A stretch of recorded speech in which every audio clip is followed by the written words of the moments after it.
देखिए, आज ये असम के कामरूप ज़िले में रंगिया कस्बा है। रंगिया में आज वोटर्स पार्टी इंटरनेशनल अपना 5वां स्थापना दिवस मना रही है और आज इस दिवस के अवसर पर एक रैली आयोजित की गई है जिसका थीम है, सब्जेक्ट है शांति और भागीदारी रैली। हम ये मानते हैं कि आसाम की जो जनता है उसमें मुट्ठी भर लोग यहाँ के पावर में, यहाँ के पैसे में कब्जा किए हुए हैं और इलेक्शन जो हो रहा है वो बार बार वही लोग पावर में आ जाते हैं जो पहले थे।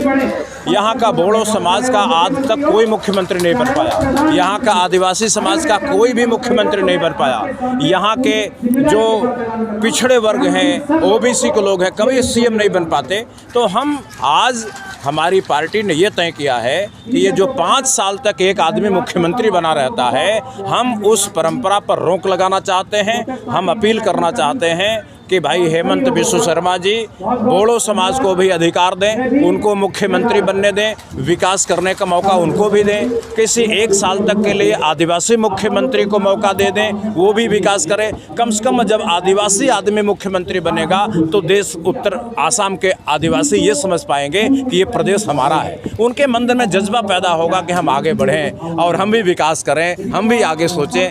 अभी क्या होता है कि उनकी स्थिति गुलामों की है, चाय की पत्ती तोड़वा ली और जानवरों की तरह उनको सदियों से पीढ़ी दर पीढ़ी उसी चाय के बागान में बंद करके रखा गया है। आखिर ये जुल्म कब तक चलेगा? कोई तो लिमिट होनी चाहिए। हेमंत भाई क्यों नहीं बोलते कि चाय बागान के जो लोग हैं वो गुलामों की जिंदगी जी रहे हैं? जो बोडो समाज है आज उसको इन्होंने लालच दिया कि हम 2 नौकरी देंगे हर परिवार में। कहाँ गई नौकरी? बोडो आज फिर ठगे हुए महसूस कर रहे हैं कि बोडो लैंड कहे थे कि बीटीआर बन जाएगा तो यूनिवर्सिटी मिलेगी, मेडिकल कॉलेज मिलेगी, घर घर में नौकरी मिलेगी। कहाँ गई नौकरी? कहाँ गया मेडिकल कॉलेज? कहाँ गया इंजीनियरिंग कॉलेज? रोड बनेगी, पुल बनेगा, कहाँ गया पुल? तो ऐसा धोखा दे के वोट देना, ले लेना और फिर 5 साल तक उनको मरने के लिए छोड़ देना, ये गलत है। इसलिए हमारी पार्टी कहती है कि अगर एमपी एमएलए को जिंदगी भर पेंशन मिलेगी, वेतन मिलेगा, तो वोटरों को भी 6,000 रुपया हर महीना वेतन और महंगाई बढ़ेगी तो महंगाई भत्ता, ये हर वोटर को मिलेगा। हर व्यक्ति का विकास होगा तब आसाम का विकास होगा। और ये पैसा आसाम के लोगों को नहीं देना, बम्बई के लोगों को देना है। आज अंबानी की पत्नी की 1 घंटे की आमदनी 42 करोड़ रुपए है। आप सोचिए, एक आदमी 42 करोड़ रुपए 1 घंटे में कमा सकता है क्या?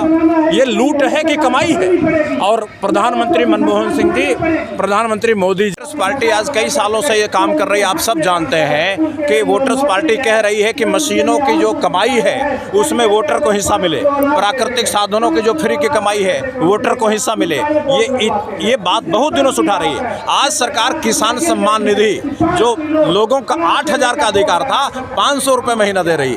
अरुणोदय स्कीम असम में चालू हुआ, ये 8,000 रुपये महीना मिलना चाहिए था। अरुणोदय पे कुल 830 रुपये दे रहे हैं, अब कह रहे हैं 1,000 कर रहे हैं। बोल रहे हैं हर साल 500 रुपये बढ़ाएंगे। आप भीख दे रहे हैं, उनका अधिकार है। ये बताइए कि देश की आमदनी में मशीनों का हिस्सा कितना है? वो मुंह बंद किए हैं, बता नहीं रहे। लेकिन हम लोग ये लड़ाई लड़ रहे हैं। बहुत जल्दी एक लंबा एजिटेशन करेंगे क्योंकि अब इतनी महंगाई बढ़ गई है। 200 रुपये लीटर, 200 रुपये किलो सरसों का तेल है, 100 रुपये में डीजल पेट्रोल पहुंच रहा। लोगों को मारने की तैयारी है। मैं लोग अपने घरों में नहीं मरेंगे, वो धरना देंगे और अगर मरना होगा तो सड़कों पर मरेंगे, लेकिन घरों में नहीं मरेंगे। आपका आंदोलन किस तौर पे है अभी?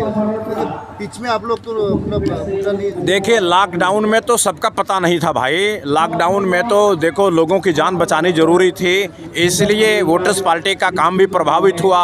हमारे भी तमाम रैलियां नहीं हो पाई, ट्रेनिंग नहीं हो पाई, सभाएं नहीं हो पाई, सब पूरा देश प्रभावित था। हम भी प्रभावित थे, हमारी पार्टी भी उससे प्रभावित हुई। लेकिन हम न कभी बैठे थे, न आज बैठे हैं, न भविष्य में बैठेंगे। हम लोगों का अब तो एक राष्ट्रीय गठबंधन बन रहा है। भारतीय महागठबंधन पे 48 पार्टियां जुड़ चुकी हैं। आसाम की भी तमाम पार्टियां उससे जुड़ेंगी। आने वाले दिन में हम लोग सत्ता को प्रभावित करेंगे, बल्कि सत्ता को कब्जा करके यहाँ के SC, ST, OBC और माइनॉरिटीज़ के हाथ में सौंपेंगे।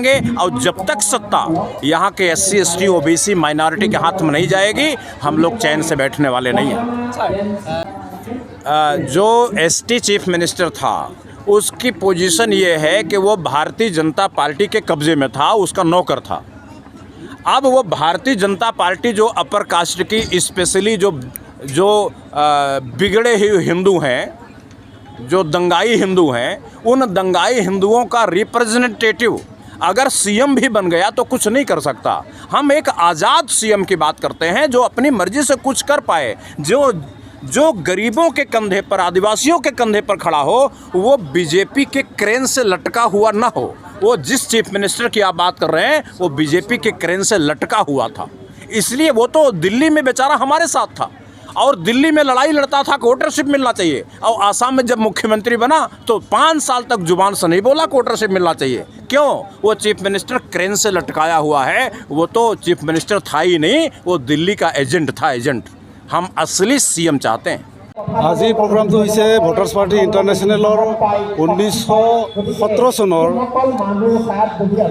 17 নৱেম্বৰত আমাৰ ভোটাৰ্ছ পাৰ্টি ইণ্টাৰনেশ্যনেলৰ দলটো ভাৰতবৰ্ষৰ ইলেকশ্যন কমিশ্যনাৰে এইটো দলটো ৰেজিষ্ট্ৰেশ্যন কৰিছিলে আৰু এই হিচাপত আজি আমি পঞ্চম বাৰ্ষিক হিচাপে ৰঙিয়াত উদযাপন কৰিছোঁ।